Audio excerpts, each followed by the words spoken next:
And we back. You know what I'm saying? Episode 2 with the big homie, Mr. Ishmael. How you doing? Wonderful, sir. Wonderful. Just posting it on my social.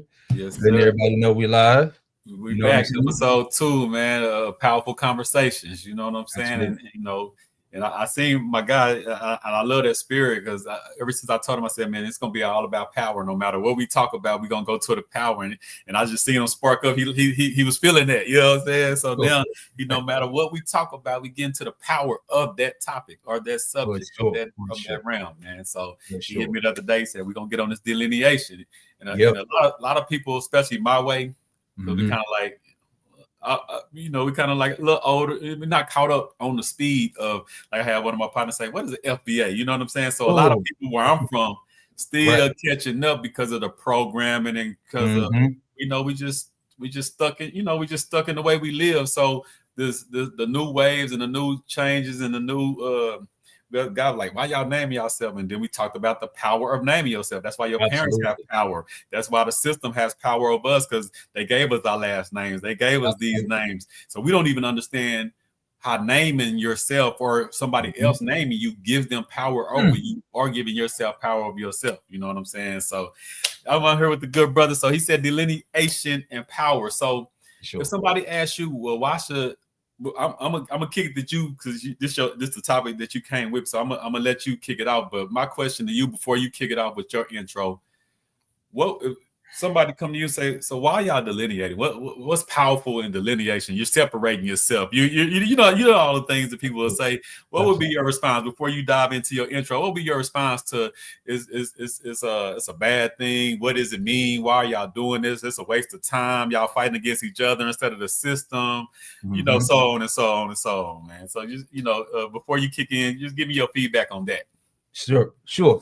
First of all, I want to say again, I'm very appreciative to be on here to share my thoughts and views. And for the most part, 99% of what we're discussing in this conversation is straight off the dome. Okay. Now I'm gonna share some stuff, but it's not something that I prepped. I literally went and grabbed this 2 3 minutes before we went on. Yeah. But if someone comes to me with that, I'm going to ask them. So I make sure we're having a good faith conversation. Yes, sir. What is delineation to you? What does that mean? Or do you understand what the discussion we're about to have, or the conversation we're about to have? And in short terms, to separate from yourself from something, to delineate from something that you are already attached to a degree. And if they have that clear understanding, then we can move forward and say, okay, to your point, to your question, why? Well, you when you know better, you do better. That's where I start off with that. When you know better, you do better. And I also start off and point and say, this is not an indictment on any one group or any particular person or people. Really, it's a self-indictment on us as foundational Black Americans. That's where you draw your power from. Yeah. Okay. After coming up in the Baptist church, what, 19 years of my life before I ventured off into becoming a 5%er in Islam, which I still consider myself to be, but I don't consider myself to be solely just that. You know what I'm saying? Yeah. When I did that, one of the first lessons you learn, whether you want to become part of Nation of Islam, 5%er, any real formal or structure type religion, you have to know yourself, the knowledge of yourself. And that's why I tell you it's a self-indictment on us as foundational Black Americans to say, well, dang, we've made this mistake, and it was somewhat engineered for us to be kind of deaf, blind, and dumb to not acknowledging who we actually really are, our presence and who we are. And it was a serious finesse by the powers that be to make us pull back and not associate ourselves from the literal people that we come from, the greatness that we come from. There was real power in that. Okay. When the brothers and sisters, because I believe it was a coalition of brothers and sisters that created the phrase foundational Black Americans, that our good brother Tariq Nasheed carries on his back to a degree, Yeah. what everybody put on his back, I should really say. And when they do that, okay, they want to, oh, y'all running behind him because he created this and you're his minion or whatever the case may be. No, it's a code. Okay. As our great dearly departed ancestor who passed on earlier this year, Mr. Neely Fuller said, the code is the leader. There is no more Dr. Kings, no more Malcolm X's, no more Huey P. Newtons, no more Fred Hamptons, no more Frederick Douglasses. No. Even Dr. King was alluding to that before his untimely murder. Okay, when he was assassinated, something to the effect, and I'm going to misquote it. This is for the power that's within you. Mm-hmm. Even somebody want to go Bible on that, we can get deep with that too, to a degree. You see what I'm saying? That's what this is really about, acknowledging and tapping in to who you really are. The movie Sinners actually touched upon that, to a degree, if anyone knows about our culture, and it talked about that hoodoo and all that kind of stuff. But I digress. Back to my good brother. And that's what I just try to. I know it's a process, so I don't just dive. I just want them to understand that it has to be a point where we try something different. You know what I'm saying, or do something different. Mm-hmm. And a shout out to Tariq, and Tariq got it from the big homie Dr. Claude. Because Dr. Claude, he wasn't saying foundational Black American, but he was saying native Black American. You know what I'm saying? That's and he was saying this stuff 30 more years ago. Yeah, When I was trying to tell us, like, man, they're gonna wipe out, they're gonna wipe us out, they're gonna do this. Right.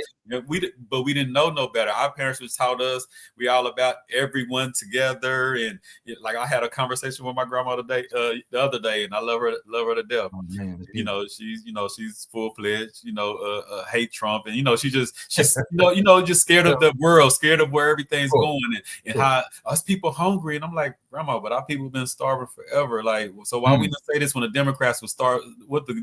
See, my problem is not that people hate Trump, because I don't care about either side. You know what I'm saying? I picked his side just because I feel like strategically it's better for what we're trying to do.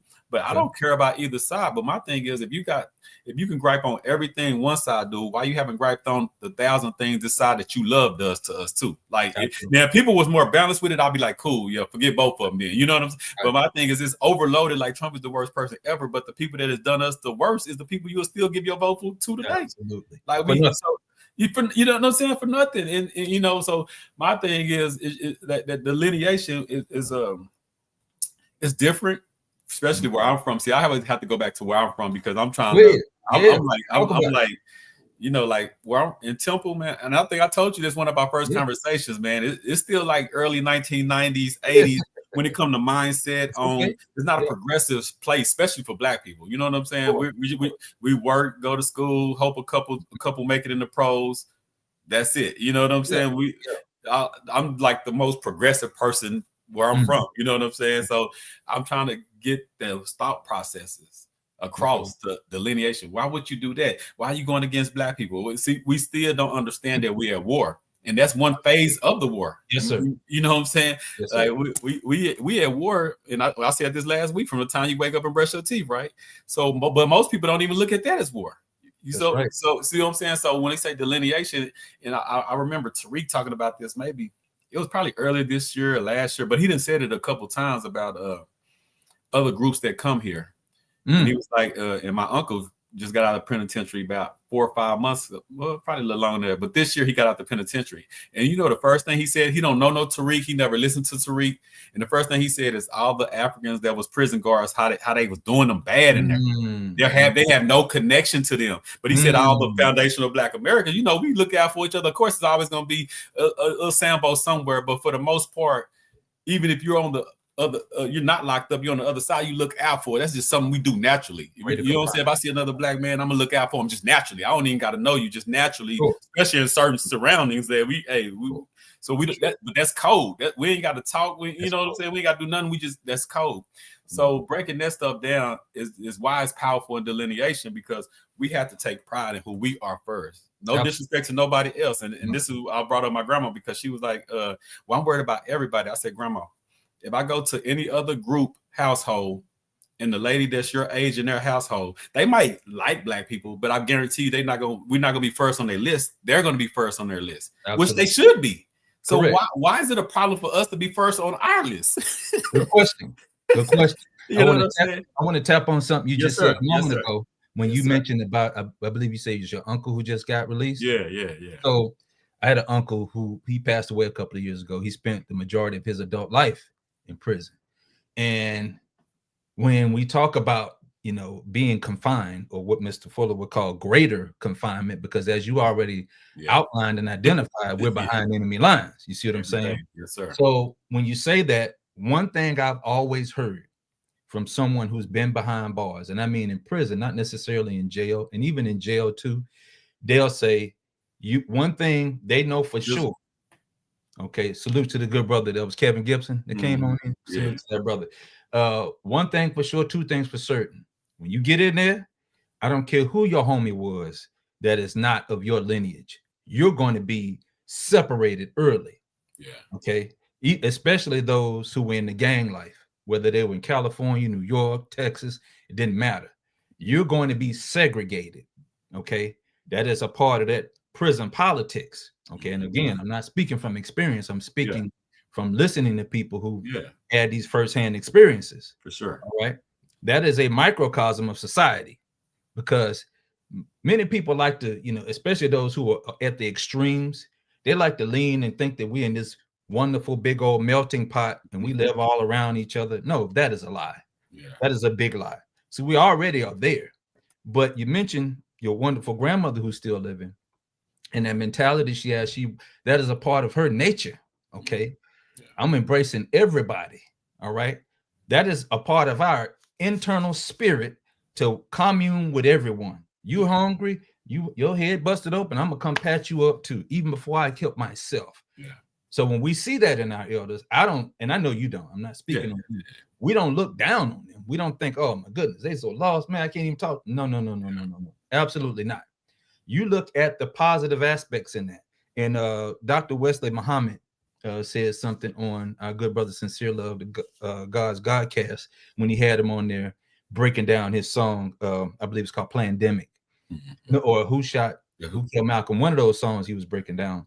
And in discussion, and I'm always lean on this, God is in the nuances.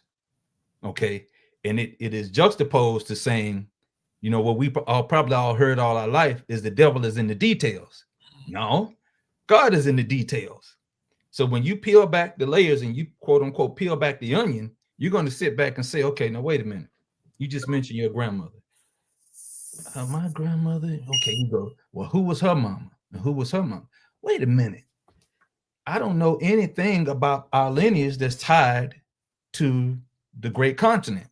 Yeah. And if it is, that's cool too. There's nothing wrong with that. But the majority of us, they're gonna say, oh, well, you're trying to be a pretendian. No. Time out. And we're not gonna delve off into that part. That's a totally different conversation. However, history has already shown, regardless of who the scholar is, and regardless of the pigment in their skin or the lack of pigment in their skin, that we were already here. All right. And there's one point I want to really highlight when we talk about delineation and power. And it was something that I ain't gonna necessarily say I was ignorant to, but I got really frustrated early on. And this was in the 90s when Henry Louis Gates did a study. And when he did his study on ancestry and all that, I think he published a book. And anybody in the chat, or anybody see this later, you can post a book and let me know which one it is, because I don't remember. But he had put down that it was only like 300,000 Africans that made it over to America. America. Less than 5% of all slaves that were brought over across the water, only less than 5% made it here. 3 to 5%, 3 to 8%, something in that range. Correct. Yeah. So at the time, and this had to be about 20, 25 years ago, I'm upset. I'm like, man, he don't know what he's talking about. There's no way. Look at all these black people around here. Yeah. Later, when new knowledge, new information has come to me, I'm like, wait a minute. No, slow down. No, especially when you fact check with other scholars who looked at the slave trade routes, and the majority of those was sold in South America. Okay, and taken to South America and the Caribbean, primarily. Like you said, some say 3 on the low end, some say 8 on the high end. Yeah, that's what I've seen in research. Yeah, you peel back that and you look at it and you say, wait a minute, that brother was correct. Power is right there at the tip of our fingertips. It's right on our fingertips. That's where you find a power, because you're having a renewal of your self-identification of who you really are. Again, that knowledge of yourself. You think you may have mastered the 120 lessons, 120 lessons, when you become a 5%er, you join the Nation of Islam, you send your letter in and you get your X or whatever the case may be. However, there's always new information, even though there's nothing new under the sun. All this information is here, it's been buried and pushed away from us. And the beginning of that, I'm going to say, and I'm going to give credit where credit is due, the real big spark was 2010, 2011, in the very first Hidden Colors. Okay. That very first Hidden Colors, it sparked something major. Yeah, game changer. No one, I don't care who they are or what they think of the brother, can deny that. No one can deny that, because you saw it. I don't care if you was in the street. I don't care if you was in college. I was in the Army. Okay. And my barber gave me a copy. He said, you need to see this. And I think I watched that thing so much, I might have off the DVD. I said, what the world is this? Yeah. And I had seen the brother before, and I was like, I know who that brother is. And then when he started saying, his background and stuff, I said, okay, I remember the brother. He did the radio stuff with Mac Lessons and all that. And he did the MTV stuff. I'd seen him from afar. You know what I'm saying? The point is, though, back to the original topic, when we talk about delineating, all right, let me make this abundantly clear. I made the one part that's clear early. So if anybody wants to come, look at this later and start, jumping on, talking about somebody's a hater or a hate group or whatever, this is not a group. It's not a group thing to identify yourself. You said something very powerful early on about self-identification and naming yourself. All right. Some of our great people, and they don't necessarily have to be scholars that went to college or anything like that, but they've done work out here, done research. They'll outline and highlight in movies how they'll always name the black person. All right. In the Star Wars movie, if you remember, with the Jonathan Boyer, I think that's the brother's name. Yeah, something like that. They name, and I caught on to that. He just named the brother out of nowhere. Yeah, okay? Just gave it to him. Just throw a name on it. You see what I'm saying? Kuta, you know what I'm saying? Your name, Toby. Beat it into him. Absolutely. People don't understand how deep that is. That scene, I mean, of course, the scene is deep, but it's even deeper than you just what you're watching. That's part of the power. I'm gonna name you. You're my property. Yeah. See that it gets deeper than just I'm Toby. Some people just look at it. Why he wants to name him Toby? Because that's the power in naming him. I don't care what your name is, who you thought you were. You're this now. Yeah, that's right. I gave it to you. That goes back, and I'm not going to go far off into it. Into that movement it really started in the 60s and 70s when our people, our foundational Black Americans from here, were taking off their quote unquote government name or their slave name, and they were taking on African type names or names that they considered to be original. You see what I'm saying? They saw power in that. Okay. And there is still power in that. If you want to rename yourself, there's absolutely nothing wrong with that. You can name yourself whatever. Again, something I learned from my good brother, Mr. Fuller. This is the original book that he started out with. He got another version of this, and he got the word guide. Yeah. And when we learn and understand in the United Compensatory Code concept book and understand, it's not necessarily taught in here, but I listened to so many of his podcasts he did weekly. And one thing he always said, no matter what a person says, if that's what they say their name is, then you just roll with it. You don't sit there and try to diminish them or demean them, because what you're doing, what you just said, you're trying to strip power away from them by saying, no, your name ain't King, Jaffe. No, your name Queen Jaffe. No. Slow down, because now you're starting, out a conversation, a discussion in bad faith. That's what that person want to call themselves. That's what they want to call themselves. You see what I'm saying? There's power in that. And back to the delineation part, that is a part of delineating as well. It's separating yourself from something you may think was placed upon you, even though your parents may have named you. You know what I'm saying? That is a part of delineating as well. But the crux and the foundation of this whole delineation piece ain't what we're talking about. We're going to get right down to the nitty gritty. You know what I'm saying? It is separating an underclass of Black immigrants from those of us who are out here doing the work and latching on to the things, the great things that we are doing, our ancestors have done, and our children and their children will continue to do. Okay. And once we started peeling that back, about a decade ago, a little bit over a decade ago, I've been in this thing since the beginning. Yeah. Okay. When we talk about delineation, since the beginning and before that, I really go back to like 2012, to be quite honest with you, because we started seeing things unravel in real time. All right. I honestly thought that after, uprising started happening from 2012 during what I call the Obama years, when all those police were just shooting unarmed black men, women, and children, like it was ducks in a barrel. Okay. We started seeing things kind of peel back a little bit and unravel within the grassroots, within Black society, if you want to be honest. And what did we see? And I saw these things with my own two eyes and heard them and read them. We saw, the quote unquote movement start shifting into other things that we weren't out there protesting about. We was protesting about justice. Okay.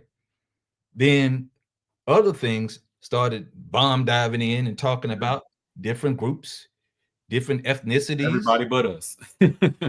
Exactly. Everything but what we're out there. Off our blood, though. You promoting their stuff off our blood. Not off their blood, off our blood, off our foundational Americans dying and getting killed. They jump in and start a whole nother program about something else, Right. And what it does is it dissipates the energy, and everybody kind of like, oh, well, we on that time? Okay, well, yeah, trans and or Mexican, and nothing against them folks. Nothing, yeah. But this is once again, not to cut your wisdom, I'm going to continue, but I want us to not feel like scared to stand on who we are. No one else, no other group is scared to speak about their group. Absolutely. And I don't take it personal when I see another group worried about another group, or another group giving their other group jobs. Like, you know what I'm saying? But us, we'll feel like, no, I'm a black man, but let me give a job to somebody else. And there's nothing wrong if that person qualified and you want to give another person a job, that's cool. But I'm saying, always try to see if you can find somebody. Like when I started my carrier business, first person was my uncle. He needed a job, boom, put you in there. You got you a job. I'm not going to say, man, my uncle need a job, but let me go get this other guy from another group. Why? Because another group wouldn't do that for me. And it's no hard feelings. This is not even about no hate or mad or nothing. This is just life, but we the only ones that haven't understood that. So I want us, Foundational Black Americans, when we talk on that, say it with our chest, because we're going to have half of us going to be the ones that go against us. Y'all need to let everybody else in. And y'all be like my lovely grandma, love her to death. She's still an everybody person. And like I told, and we have these discussions. That's great. Grandma, what has it got us? What has it got us? You know what I'm saying? Like, and that's my only question, because I'm not here to knock nobody point of view, nobody thought, but I am gonna ask you, okay, you believe in this, you think of this, what has it done? I'm all about power. Remember, I told you I don't get into the emotions of nothing. That's right. If that's your belief, cool, great. Okay, so how we have benefited off your belief? See, my beliefs 10 years ago, most of them are gone because we benefited off none of them. I voted Republican for the first time in my life. Why? Not because I love Republicans, because I voted Democrat since 18. We have done. I feel like I really feel like I've done something bad for my community, because I put my whole, like my brother called the other day. He said, man, it's crazy how I see you growing. He said, man, you loved Obama. I remember when literally they were trying to get me part of the Democratic branch in Bell County, because I got like over 400 people registered. I cried the night Obama won. So did I. Like, we talked about all this stuff, and then he said, I remember you crying. He said, how you feel about Obama now? I said, Obama now. You know what I'm saying? But that's the growth. And no disrespect to him personally. No. But Obama, Obama don't share our experience, because Obama's not a foundational Black American. And that's the delineation part I didn't know nothing about when I voted for Obama. I wasn't thinking about no delineating. I'm thinking about a black man that's finally gonna be president, and we got some power now. You know what I'm saying? That's all I knew. But that's that's why I tell people we can't be locked into the way we think. We always have to be willing to think outside the box, grow, because we're at war. And if we just stay bunkered down in the way we think, we're going to continue to lose. And that's our problem. A lot of my elders been buckled down in that same way since the 60s, and we haven't won, but they're going to die buckled down to that. So I'm the one just screaming from the rooftop. We're not gonna do that. Love y'all, respect y'all, Absolutely. and and I got an episode coming up, and I had a lot of people that it kind of messed them up. And I mean, we might this might be our next conversation, but it was like, how about elders failed us? Not in a disrespectful way, but I really want. My thing is, I like to have uncomfortable conversations, right? I don't want to just like how about elders failed us? I can go yes and no on both of those. You know what I'm saying? We can go both ways, but my thing is more of the mindset.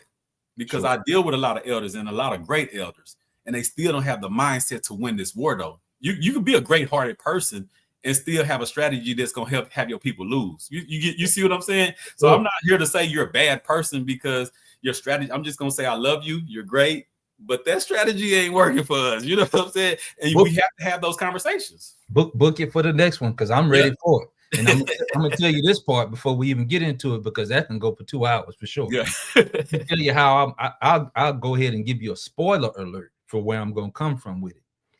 The answer you already gave part of the answer, and it's yes and no. Okay. The bigger thing that I always focus on before we look internally is how did we get here? And we got here because we've been duped. Our people were duped. All right. I'm gonna go right back to the source. I'm going back to the source and how did it happen? When you're economically deprived and then everything else in your community is being stripped from you, okay? The men are being literally taken out of the community from when you're little boys, right? With the school to prison pipeline, all right? In every which way but loose, that was stripped and taken away from them. And they're just doing the best that they can every single day. I'm going to go back to the system of white supremacy. That's where I'm going with it. Yeah. However, the discussion is still to be had. Okay. And the one thing that I live by, and this is before I joined the military in 1992, old men for counsel, young men for war. That is something that we have sort of lost to a degree as a community. All right. There is power in that. Now, that doesn't mean every old man. Yeah. Okay. Because we got some old fools running around here. Yeah. You know what I'm saying? A lot of. And respectfully, though, no disrespect. Yeah. Baby boys, you know, 75 years old or whatever the case may be. And still hadn't grown. All right. Yeah. And they don't have anything to show for themselves that they've done to produce anyone or anything, not just produce a child, help produce a child. No. What's constructed that is about your life that you can actually say other than just being a cog in the wheel? You know, have you motivated anybody? You may not have to have done anything that's going to be in the Guinness Book of World Records. It doesn't have to be like that. That ain't what this is about. How are you elevating yourself? Because once you start to elevate yourself, people are going to see that and they're going to want to either hitch a ride or they're going to say, man, let me pay attention to what that brother, that sister's doing, and I'm going to take notes. You see what I'm saying? Your light shine is not going to push away anything that's positive. It's going to draw in positivity. Yes, and going to ward out the negativity. You see what I'm saying? That's how I'm going to come with it. And I'm telling you. Yeah, next week we definitely going to dive in on that. We're going to get on that one. That's a heavy one because again. Because we can go a lot of different ways, and I definitely don't want to ever feel like I'm disrespecting the elders. But my thing is, and I had this conversation a couple of days ago with a guy, with a good friend. Like I said, I don't take nothing personal, but it's always the stigma of the street guys, the guys in the streets. They messing up the community. They doing this, they doing that, and I'm like, but most street. All my partners that's in the penitentiary come from church backgrounds. Look at that. And all of them didn't come from those single mothers. A lot of them come from two household parents. You know what I'm saying? Another one. That's another one.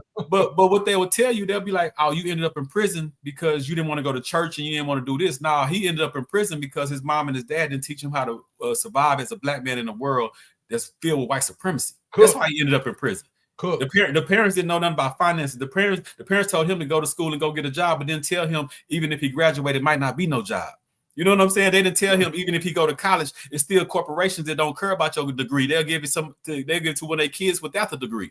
You see what I'm saying? So it's kind of like we set up to fail, even though we told to do this. That's a losing strategy. Of course. You see what I'm saying? And then they blame the guy on the street corner. Now, and believe me, I was one of those guys on the street corner. I'm the first one to blame guys on the street corner and how we need to do better. So I'm not running from that. But we're not gonna act like it didn't come from something. It came from something else deeper. You know what I'm saying? Right. So we'll get on that next week because that's a deep one right there, man. Oh no, I'm tagging that book, The Street Yeah. Slide Tours. You see what I'm saying? Slide tours. You know what I'm saying? You I don't know if you remember that conversation we had. I said, well, shoot, college slide tours too. You know what I'm saying? Bro, Sports I got a slide series. too. I got a Here's the series, thing. and we probably could team up on something. I got a series. Like, I got the next. I'm working on a documentary called Sports Slide Tours, but that's gonna be a documentary. So I'm filming. I'm filming people that went to college, a couple people that went to the NFL that didn't make it. And I want because I want to talk to the people that got there, and a lot of people that didn't get there. That's right. We got the sports slide, the street slide tours, the sports slide tours, the job slide tours, and we're gonna break down each one of these things. And not that they're all bad, but we gotta understand what we're facing and what we're looking at. You know what I'm saying? And I think that's half the problem. We don't know what we're looking at when we see it.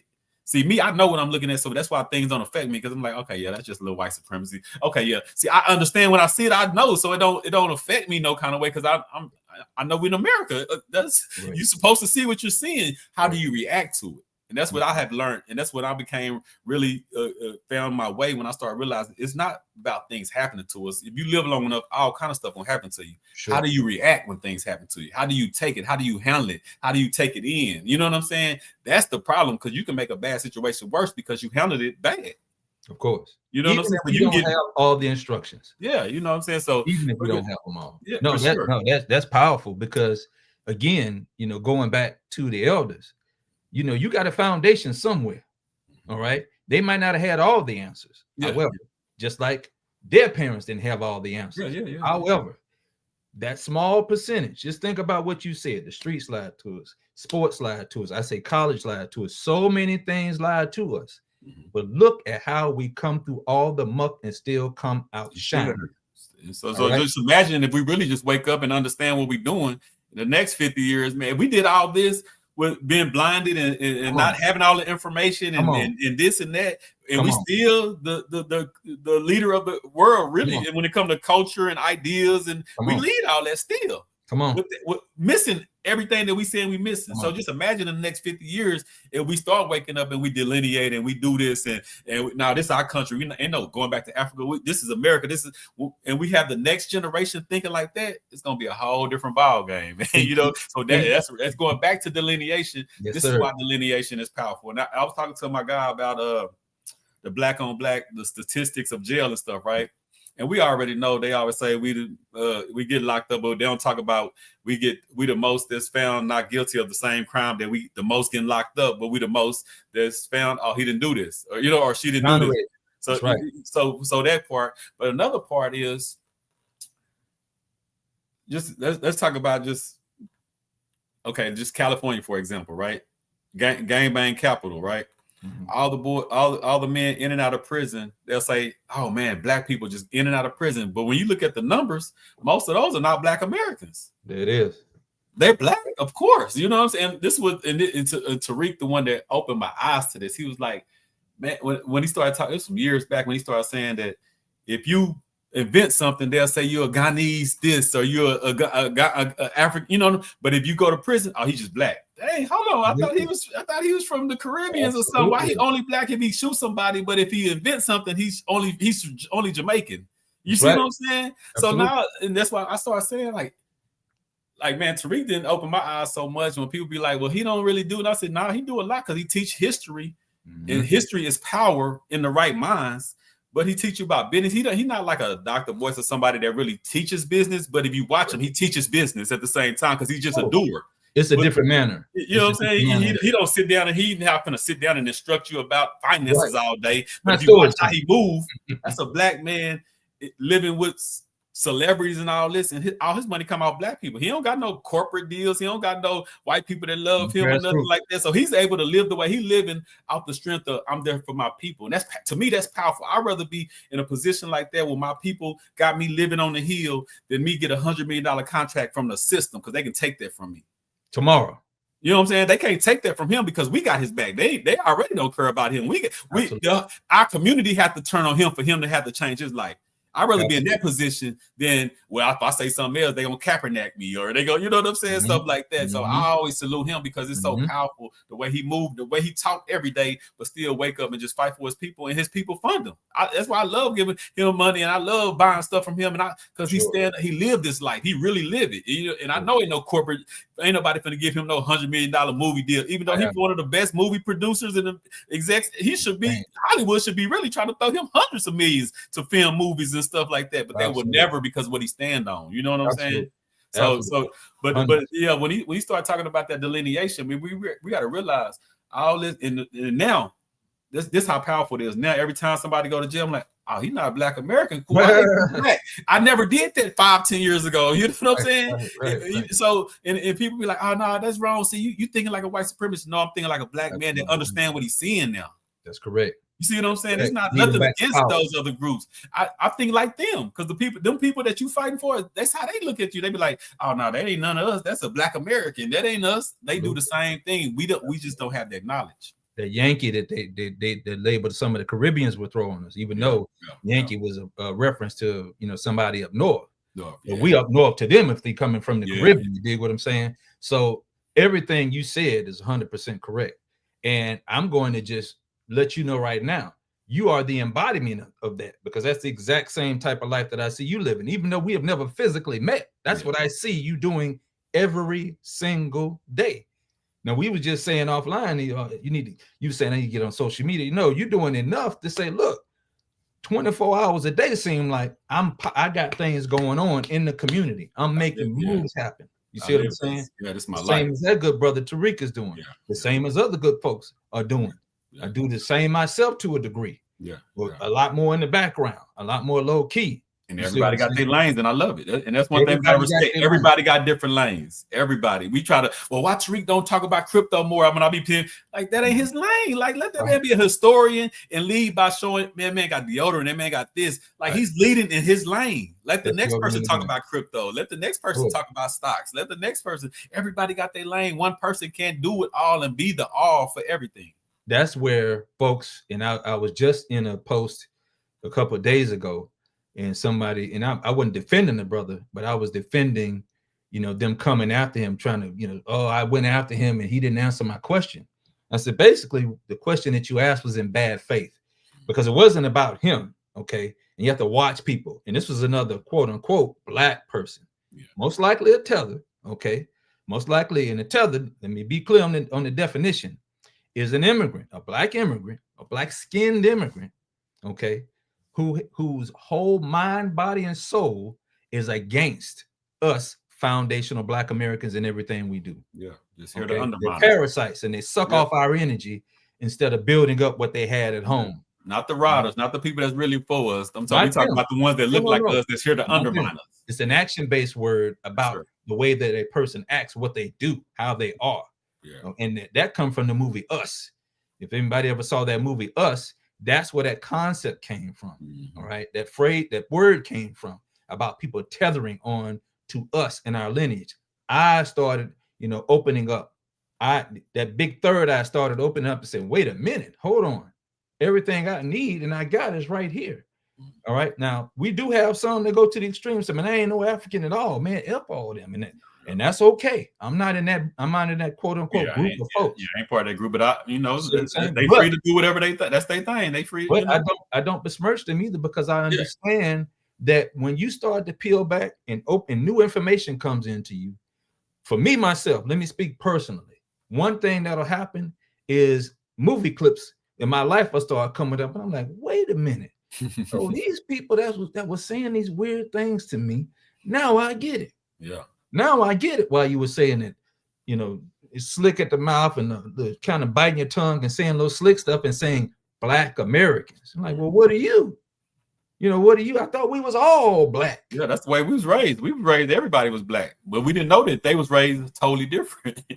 However, and there is a distinction line on the timeline, I like to call it. And I want to say that was in like the 70s. In the 70s, in the early to mid 70s is when that distinction started to happen. It really actually happened in real time.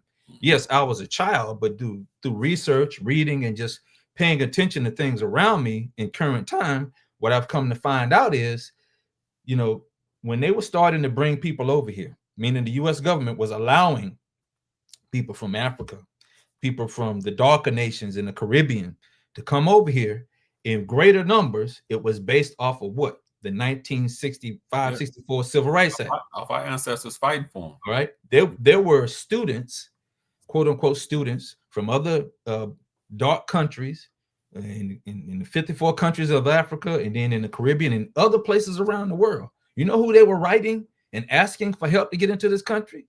SNCC,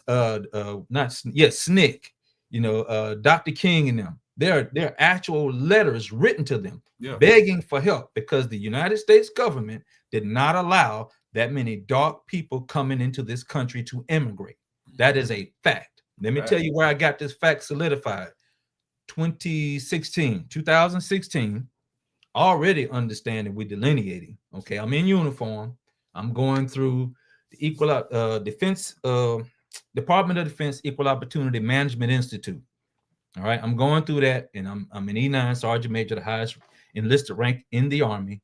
I'm going through that school to become a equal opportunity, not equal opportunity leader. The definition will come back to me in a moment. An equal opportunity manager rep. When I'm going through that, they are teaching us. This is from the Department of Defense. They talked about the Office of Management and Budget changed racial classifications in the 70s. What did they change it to? This was actually like a test question. Those that come from certain parts of North Africa, Morocco, Egypt, they would be classified as white. How does that factor in to us delineating now? They were, quote unquote, what I like to call double colonizing them. They already had colonized their land. They're saying, hey, if you coming over here, no, we got to start vetting you. Why? Why is we don't want any more Minister Farrakhan's that come from the Caribbean, not directly, but it's families from the Caribbean. We don't want no more of them coming over to be a support base for these that are already fighting for justice, freedom, justice, and equality. So they started vetting those who come over here, and whether it was in the immigration office, in their country, whatever. Okay, because you never can get a straight answer when they have these negative thoughts about foundational Black Americans, about saying that, we got baby mama culture, gang banging, all the negative white supremacist stereotypes. You never can get a straight answer. Okay, and that's another conversation about it being deep-seated jealousy about our real accomplishment in the global icons, global around the globe, that you see spray painted on walls, from a Dr. King to a Malcolm X, even to someone like a Tupac Shakur, all right, a Kendrick Lamar even. People don't even realize how impactful that we are. So once we started seeing, it was seen before that, actually, all right, and I'm going to touch on this and I'm going to pass it back to you. It was seen before that.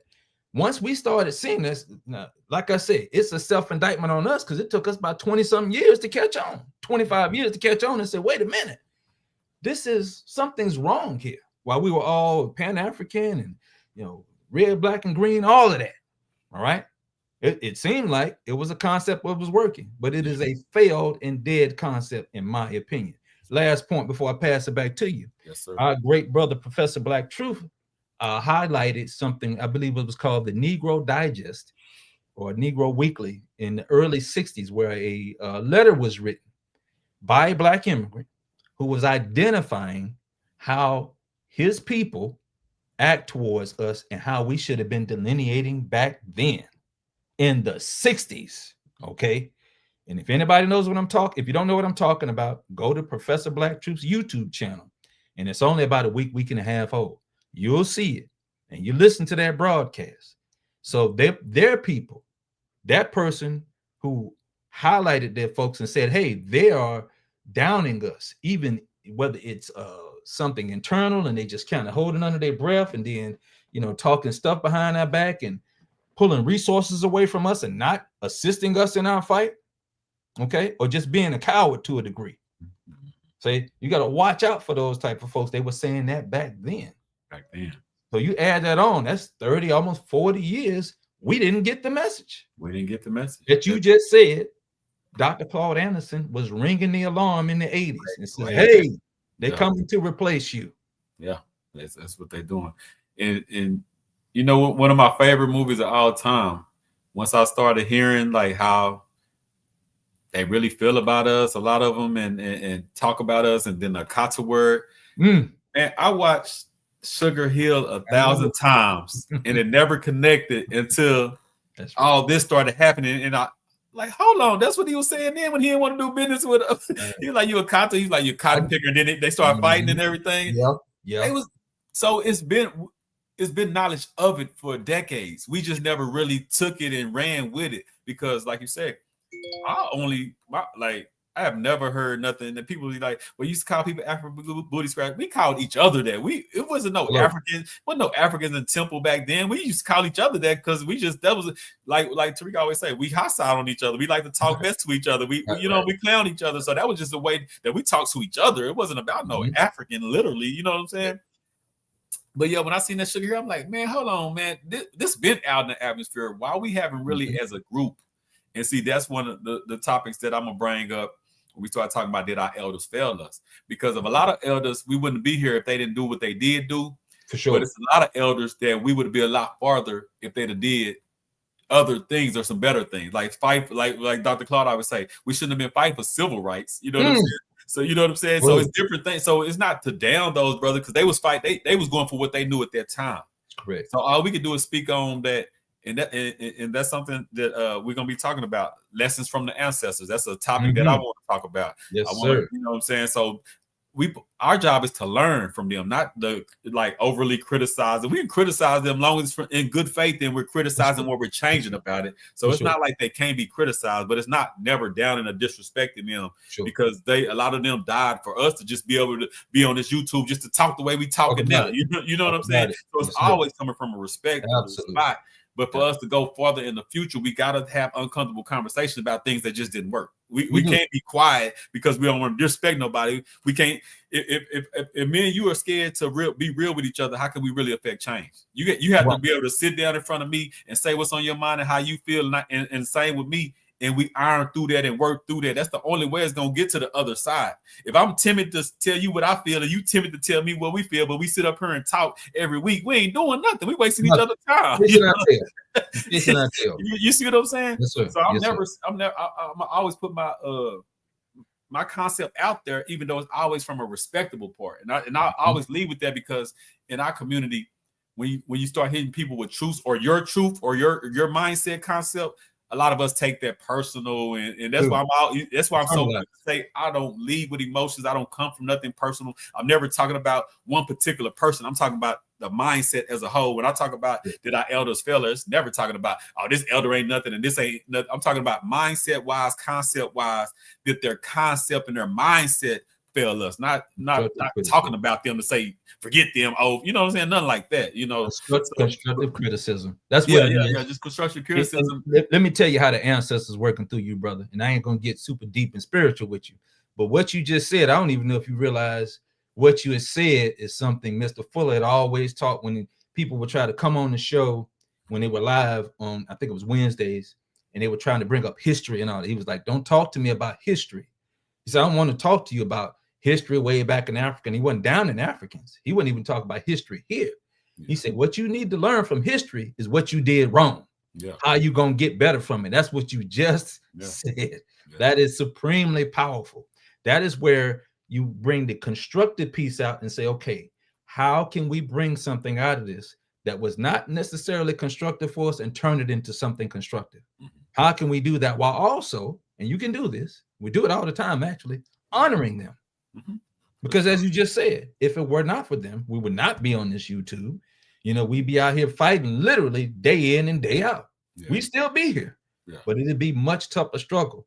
Now, all we're going to do is improve upon. And I'm going to share something with you. My father told my sister and I, don't just be me, be better than me. All right. And I'm pretty sure he'll see this. And I'm telling him he's still living. It was so impactful on me because I was a child, not even a teenager when I heard that. And it stuck. It stuck. Not that I'm trying to outdo, Yeah. You understand what I'm saying? Mm-hmm. I'm going to bring everything around me within my cipher. Okay. When I'm talking cipher, I'm going to go back to the knowledge, my knowledge base. Most honorable Elijah Muhammad, message to the black man. For sure. All right. I'm going to go back to my cipher within my sphere of influence. That's my direct sphere of influence right here in my home. And then anybody else that may latch on or catch on a word I'm saying, take on to those constructive things and move forward in their life. Yeah. It's not about doing this and kumbaya. That's where we were making our mistake. That's why I talk about we're doing a self-assessment as foundational Black Americans. And the first thing you identified, and you took it on early, you said naming yourself, the powerful piece, and stripping away that thing that was really kind of binding us in to a lift all, and that's African American. African American. Okay. Acting like we immigrants. Like it had us. I grew up saying, man, I go back to Africa, forget America. Like I used to really hate America. You know what I'm saying? Because I was programmed to hate America and this country, this and that. I was never, and that's why when Tariq started talking about being prideful, I just thought he was crazy. Like, man, at the beginning of a lot of stuff that I learned from Tariq, I thought he was crazy. Okay. I really thought he was tripping. You know what I'm saying? Like, I was like, man, I get it, but he's a little too far out there. And that's why I started loving when he always say, well, let me put the 10 for a kufi on, you know, because he understand that people will start thinking that you're kind of out there, but you keep living and you keep sitting like, hold on. This is really happening. This is really how people think. This is really what's going on. Like, this is real. It's real. You know what I'm saying? So, it's deep, man. It's deep. It's super deep. I live by the quote, and I say this consistently more now, is I don't put a jacket on somebody that don't fit. Meaning, I'm going to wait till you reveal it to me. Yeah. All right. I'm not going to just say, oh, I think this about you. No, I'm going to probably repeat your words or show you how your actions are identifying everything that I'm about to say. Yeah. All right. Or what I've been thinking. Because a lot of times we'll think about something and say, well, man, I had that wrong, and not even let it come out and just keep on pushing. However, back to the point here is when you were saying, man, you thought the dude was crazy. You know, it's the same as you look at those tapes and they're on YouTube with Dr. Claude Anderson. He's in a church full of people, auditoriums. And one thing I noticed about all the times he was saying these things that we're talking about right now, it was quiet. You hardly heard them clap. I think they were kind of stunned and they were probably thinking, man, this dude crazy. Yeah. Okay. Because he was literally predicting the future. He was giving timelines. By 2015, this is going to happen. By this date, this is going to happen. Those black folks that's coming over here is not your friends that coming to replace you. We couldn't even imagine or fathom that at that time. No. Me, myself, I'm a young man. Yeah. Okay, a teenager. But our people at the time were so into this thing about, you know, kumbaya, these are all our brothers and sisters, along with being immersed with some of those that we call riders, those that were really down for us. So it confused us, set us in a state of confusion. But we've come out of that state of confusion, and I'm gonna tell you what brought us out of that state of confusion. And we talked about this brother before, and I'm gonna call him a brother. Okay, tongue in cheek, Barack Obama. Yeah, we saw that brother, and I mentioned it last week. That's my waking up. How it hit me after I voted for him the second time, and it bam. Okay, like a Mack truck. And I said, wait a minute. This is a hustle. That was a hustle to say, look at what you got. And now you go back, I go back, and I hear and listen to these white supremacists online, or even in media. They'll say, well, what do you complain about? You had a black president. And I'm like, well, what did we get out of that? Cash for clunkers? Obamacare that they ripping apart every single day? What do we really get out of it? I'm gonna tell you who got something, and this is no disrespect to them whatsoever. No, just the facts. We know a lot of them. Yeah, just the facts. As a collective. Yeah. All right, and I'm gonna share with you where I was. I'm gonna give you like the Golden Girls moment. Sophia said, "Picture it." You know what I'm saying? Yes, it's 2012. Second term, he come in. Immediately, those bills for the LGBTQ plus were passed, and they were rock solid. And I got no problem with that. However, he did everything in his power, with the power that he had, to ensure that those bills went through. Those laws went through. Even when 45 came in and tried to dismantle him, he couldn't touch too much of them. Even now today, he can't touch too much of them because they put so much energy behind getting them people some rights just equal to those of us that are heterosexual. Most of us didn't even complain about it. We're like, all right, whatever. Yeah. Again, we got blinders on and we're looking and saying, all right, kumbaya, but the veil started coming off. Or I like to say, when I talk about a dude who's being revealed and he's hiding something, you pulled up a dress and you saw his hairy legs. You know what I'm saying? You start to see what the real deal is. Like, wait a minute. Hold on. Like, time out. This ain't what this is supposed to be about. But yet, when the conversation, and it started really kicking off, when he was coming out of office, and we were dying in the streets by the hundreds, okay? Every day there was somebody else being an unarmed black man, woman, or child being gunned down by the police, okay? People started saying, we need some reparations to kind of police ourselves. And he didn't want to talk about it. No, he said, no, it's too problematic. Not even an open discussion. Not even that he gonna pass something. Just talk. He don't even want to talk the thought of it. Yeah. At all. Okay. And there are people that have met brother in private, and he tried to have conversation, and he pulled them close. And we ain't doing that. Yeah. That's when our collective consciousness started to shift, because we have this figure here, and this figure is supposed to be elected to do things for us. But he made it clear, I'm not just a black president, I'm a president for America. Yeah. That was on the campaign trail. We kind of took it to, all right, cool, all right, whatever. Yeah, whatever. Yeah. You got us. You got us. You was in there the first time. Now you're gonna get in there the second time. You're gonna do it for us now. It didn't happen. And at the same time, the counter to that is white supremacists were out here shooting and killing us because they saw the same thing. Mm-hmm. But they got violent with it. You see what I'm saying? We didn't get violent with all the other presidents that didn't look like us. We didn't go out shooting and killing them because those presidents didn't look like us and make us feel inferior. Not at all. Yeah. So it's several things that happened at one time for us to get to this point to where we are now and where we're going forward with delineation. And with that delineation, that self-identification, I'm going to tell you, it happened on so many levels personally. I'm going to share this and pass it back. 2011, my father's side of the family was digging deeper into our lineage. My aunts, my father, they peeling back everything, conversations, paperwork, documents, ancestry.com, all of that. Come to find out, I did not know this, okay? At the time, I'm an E8 Master Sergeant in the Army. I'm stationed in Virginia. I'm home, and we're looking at documents, and I think we had a reunion that year, the year before, and they said, well, yeah, great-granddaddy, my great-grandfather fought in the Civil War, and I'm like, wait a minute, I don't remember him, huh? Who? What?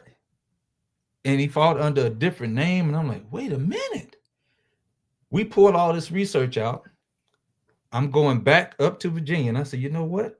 There's an African-American Civil War museum up there, and it's supposed to have his name on there.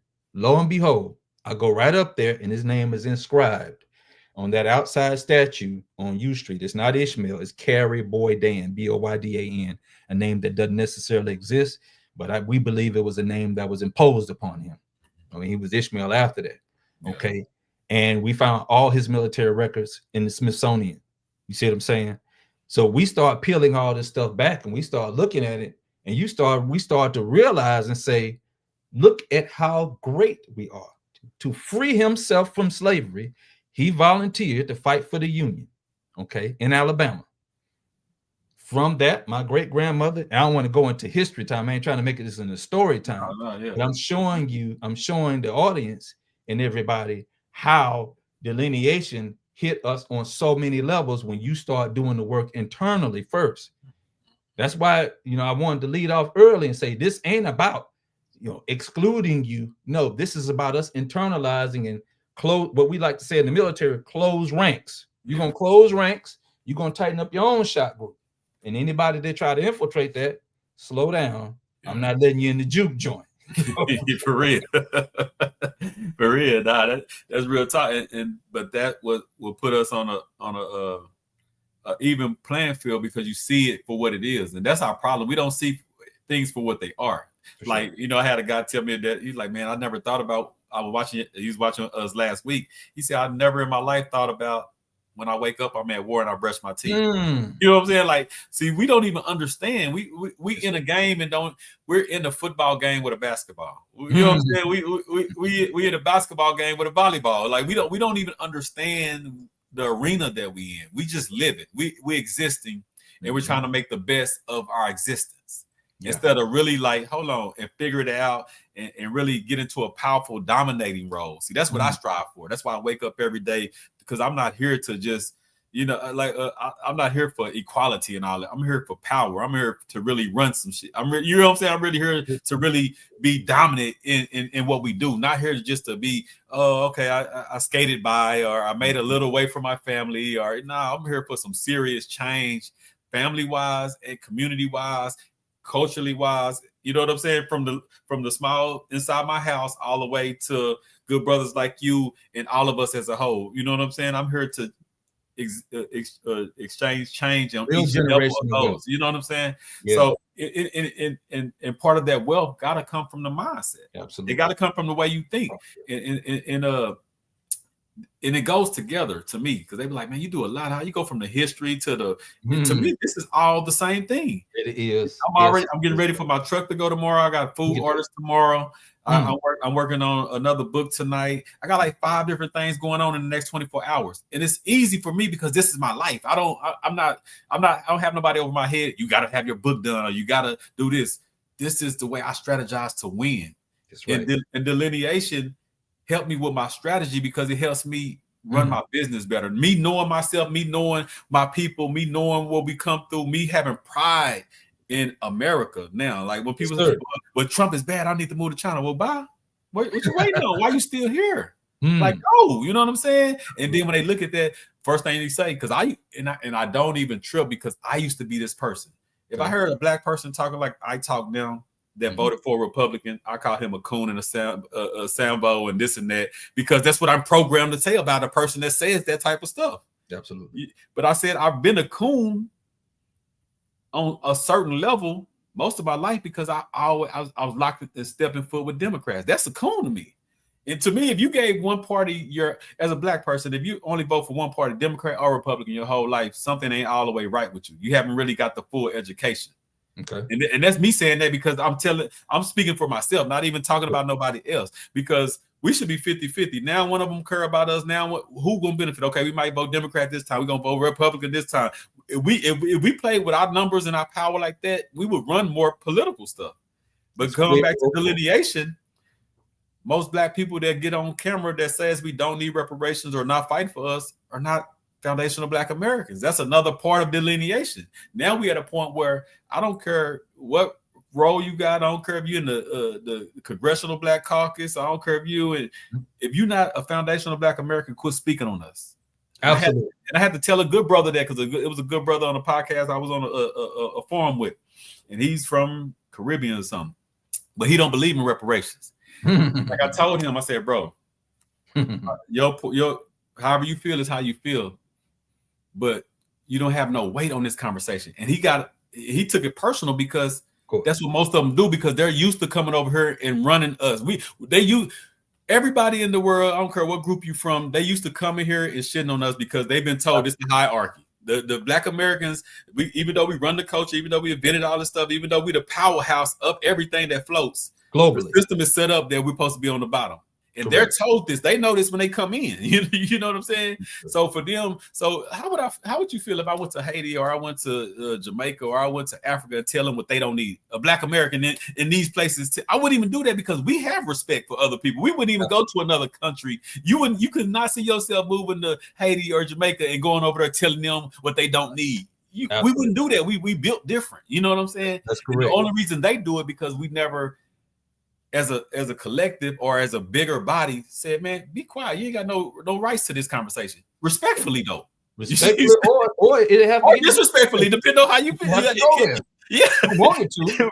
But however you take it, respectfully or disrespectfully, you ain't got no business talking about this. Yeah, leave it alone. It's family business. Family business, and You see what I'm just stay saying? out of it, because if we get it, don't get whatever. You ain't got no parts of this. For you to be up here screaming from the mountaintop that we don't deserve this, let me know you're an enemy, because you don't got nothing to do with this, but you saying it with so much emotion. So you hate us on a deeper level.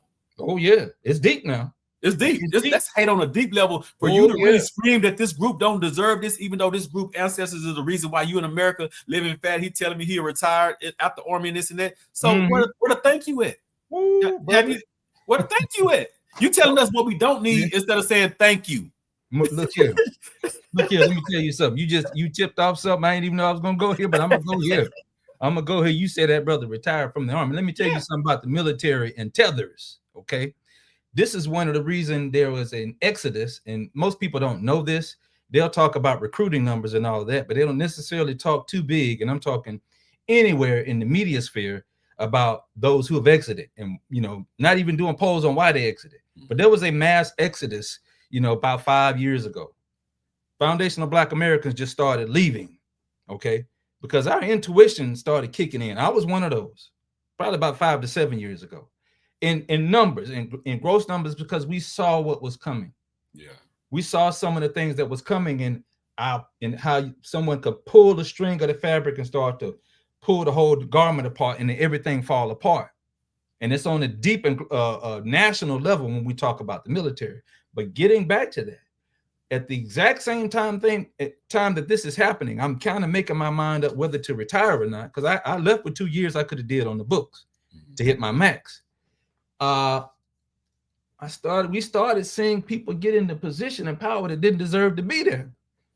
Okay, some of these immigrants, and these immigrants don't talk or think like us. They come with a mindset that everything goes from the white power structure. I'm just gonna call it like it is, straight down the middle, balls and stripes. Yeah. Okay, we started seeing these changes happen. All right, and when we started seeing these changes happen, some of us started pulling back, because there are multiple things happening at one time. Both administrations started destroying some of the civil rights organizations, or I should say sections and directorates that we had within the military. One of them was called, where I worked at, is Equal Opportunity, which used to be called Civil Rights. Yeah. Now they call it DEI. Yeah. They made that a horrible term. I don't even like the phrase. Yeah.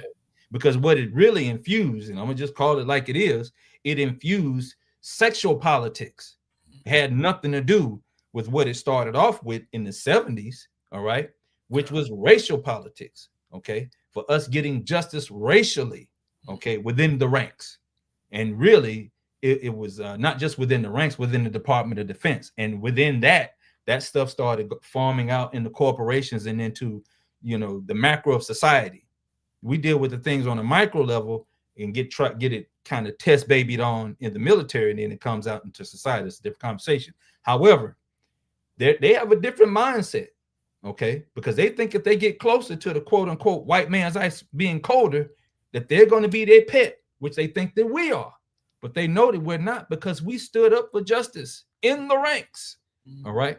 There are stories upon stories upon stories. All right. And from people that actually live this, and myself included, where you have to stand up and fight for us, right? Against regulations, against laws, and all of that, for what you know to be right, or someone being railroaded because they're Black. And we didn't care where they came from. They started doing that separation. And really, another part of that separation, and I know you remember this because I was there in your area. In the 90s, I'm there. In the early 90s, I'm at Fort Hood, right outside of Temple. And young man, I went marriage, and I started seeing everybody with these little flags in their cars. Black folks. And I'm like, what's these? I didn't know what they were. Yeah. I knew what a flag looked like. I couldn't recognize these countries. I'm like, man, what is this? And then they have the little name, Trinidad. It will have Cuba, and it will have Nigeria. And I'm like, why are you flying that flag in Europe? And they repping it hard. And I'm like, wow, okay. But it wasn't so much out front with their chest with it. Okay. Things started subliminally coming out then. Mm-hmm. And we started, the onion started peeling, slowly started peeling. You see what I'm saying? So you talk about that monster we call the military. Oh man, there are conversations to be had about that, because now today, what are we dealing with 47 in office? The main thing he stepped on, and people thought he was going in one direction. He's coming from several directions, but the one key thing, well, the first thing, in my opinion, he going after his political enemies. That's number one. Yeah. Okay. He being very petty and going after his political enemies, regardless of what color you are. Yeah, for sure. He's he's on that page. is that ICE thing, the immigration piece. And he ran on it the first time with the whole build the wall. It didn't necessarily happen like he said. However, he doubling down now in a different manner. How does that play into delineation? Because that has nothing to do with foundational Black Americans unless you just on the kumbaya, we all brothers type of train. Yeah. When they were never on that with us collectively, individually, sure. Yeah. Collectively, they wasn't standing up for Trayvon Martin. Today is October 14th. I don't like to date it, but this is a specific date for a reason. All right.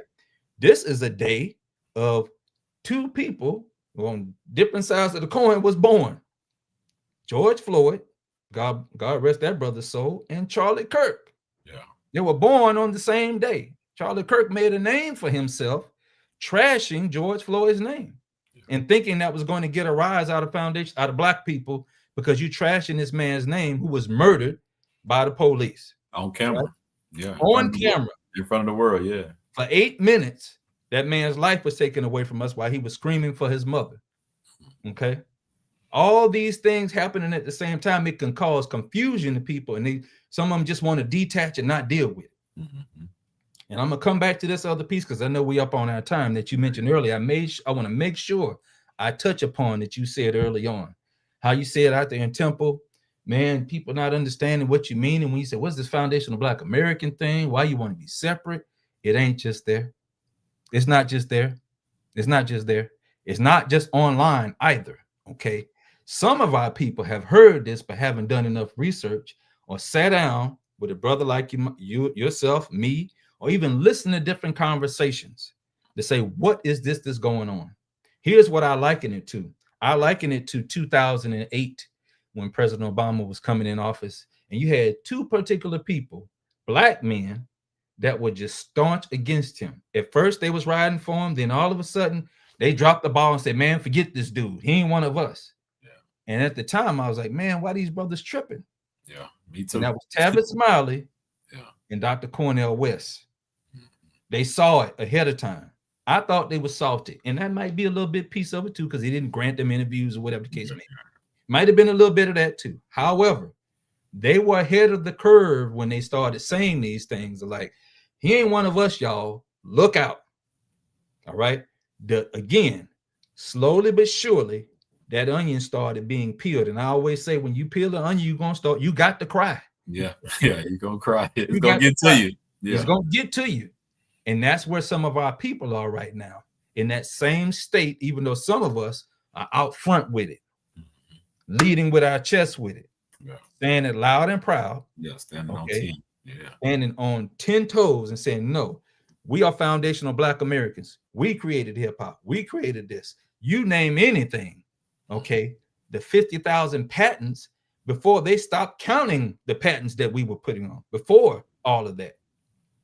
And I'm partially misquoting the part about when it happened, but I know this was coming right out of slavery. Mm-hmm. All right. Around that time of Reconstruction. You see what I'm saying? If we go back now, it could be in the millions. Yeah. Not counting what was stolen. Yeah, I was just about to say that we ain't gonna count what was stolen or were just took because it was illegal for you to have a patent. So the person that owned you just took your invention and just wanted to put their name on it. Like that goes directly back to the beginning of this conversation. Yeah. When we talk about delineation, is knowing who you are and the power that is within that, the supreme power that's within, looking at that foundation and say, where do I really come from? Yeah. Oh, you ain't got no country to go to. This is my homeland. Yeah, we built this. It wasn't no America before my people started building it. Absolutely. No immigrant nowhere in us. We built this. It wasn't this until we started building it. That's it. It was not. And truth be told, and this definitely is my last point, because we haven't touched on this, is a lot of those tethers come and they like to get in bad faith arguments and say, this is the white man's land. And if it wasn't for the white man, okay, let me kill that right here. In the 1600s, when they tried to come over here early on, 50 in the 1600s, they all failed. They They tried start to eating do their stuff. own. They failed and died out. Yeah. The few that did make it, they got word back, we can't do this. Okay. And then the thing started happening in other parts of the world when they started coming together and say, okay, we need to go get some people to do the work for us. That's what that's about. Yeah. All right. That's how we became the foundation and still are the foundation of this country that we so greatly love. And I fly the American flag 24/7 because of Grace Wisher. And I'll tell people to do their research on Grace Wisher. Yeah. And I'll stop right there, brother. Bitches in there, man. It's like you know how I get going, man. I'm telling you, Okay. like it's gonna be powerful, man. We just warming up this episode too. We got so many topics, and and we don't even really need topics. We just get to talking. It's gonna be what it's gonna be. All we gotta do is talk. Yes, sir. Yes, sir. You know what I'm saying? But we got so much coming. I mean, we talking about the intro. We talking about like just different things that we're gonna be doing. We already good brother already talking about it. He took his glasses off. We already breaking down how to enhance the show and make the show better. I got some beats today, so we talking about intro beat. So man, this is gonna be like just a powerful show. And it's gonna grow. I want to bring some good brothers and sisters on that's talking about power and different things like that, man. So we're gonna try to keep it an hour. Today we went over a little bit, but like I say, this is how me and him talk. You know what I'm saying? That's why when I was thinking about who I could do this show with, I just thought about him, and I'm like, well, we've been talking about doing some things. We've been talking about it, and it's kind of there, but we never pull the trigger on it. You know what I'm saying? So I'm like, let me just hit him and see how you feel about it, man. And just the energy that you give off of it, and the energy you gave me the first time we talked about it. I've just been knowing that this is gonna be it. And like I say, I love to have uncomfortable conversations because I'm never here to talk bad about nobody. I'm never here to disrespect nobody. But I am here to affect change, and to affect change, it's gonna have to be uncomfortable conversation. That's the only way to affect change. We cannot have change. Big changes that we need in our community is not gonna happen without us talking about things that's uncomfortable to talk about. To some, to me, it's not uncomfortable because, like I said, I live this. I know what I'm up against. I know what we're fighting against. I see this. I studied this. So it's not uncomfortable to me, but I understand in our community, it's going to be some people that don't like how we talked about Obama tonight. But they'll get used to it the more.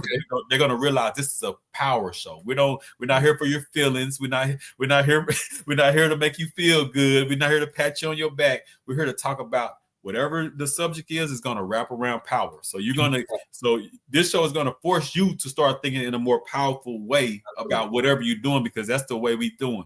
And if you jump in not liking something he or me said about this, you're not on the power trip. You're on your personal trip, and we can't do nothing about that. We're only speaking for power and how to enhance our people point of view. We don't know how to make you counter your feelings. That ain't this show. You got to find somebody else that's gonna do you that. Right. So we're gonna wrap it up on there. You have any last words for the week? Yes. Yeah. I didn't want to start off on a somber note, but I do want to acknowledge some of the good people that passed this past week since we were on last week. And our good brother, soldier out here in the grassroots, our good brother, Black Voltron, aka Russell Clark, passed away earlier this week. That brother would have been 55 next month, I believe. Young. Yeah, very young. Brother was out here active in the community. He was out there stomping for reparations. He was on panels. He was doing all of that. And he's known across this country. That brother's known across this country. Yeah. With the family, and when I say the family, the grassroots family got together and supported, his daughter and whatever they needed over the goal that she needed. From what I see so far, he passed, and much respect and salute to that great soldier, man, and to his spirit. And I know his daughter would carry the torch. She said she would carry the torch for him. Dr. Randy Short, his mother recently passed. He was definitely out there stomping, for justice and equality. Okay, he had some things come up. People stood in the gap for him as well. All right, and as we saw today, and I spoke on it on my personal Facebook channel, a good brother D'Angelo passed away today. Very 51, man. God. Man, from pancreatic cancer. Yeah, heartbreaking. And I'm gonna say this on not just because the brother passed. Okay, I mentioned this again on my personal Facebook channel on how Yes, I thought, wow, man, that's pretty sad. The brother passed away. I knew he was kind of sick. He was ill. However, my mind goes to his son and the son that he had with Angie Stone, the R&B singer who passed away early this year, a few months ago.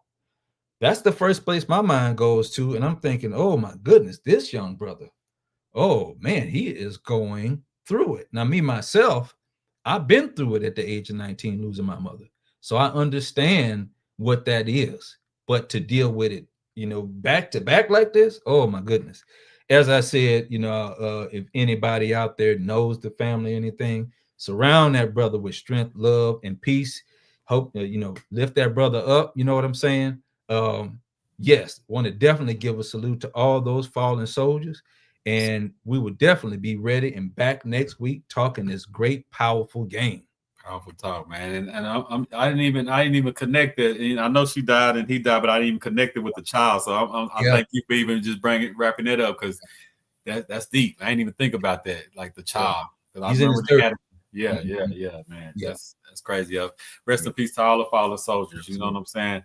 But I appreciate everybody that tapped in. I want you to like, subscribe, and share with your friends. We're gonna have some, like I said, we're gonna have some shorts. So I'm gonna start breaking down, because I know a lot of people don't, our attention span is short. So what I'm gonna start doing is making sure every week I chop up about at least 8 to 10 different, so they can catch all the certain points, and we can keep that flowing in circulation during the week leading up to the next show. We're gonna build up on this, man. So subscribe, share, tell everybody. Every Tuesday at 7 p.m. Central, we here.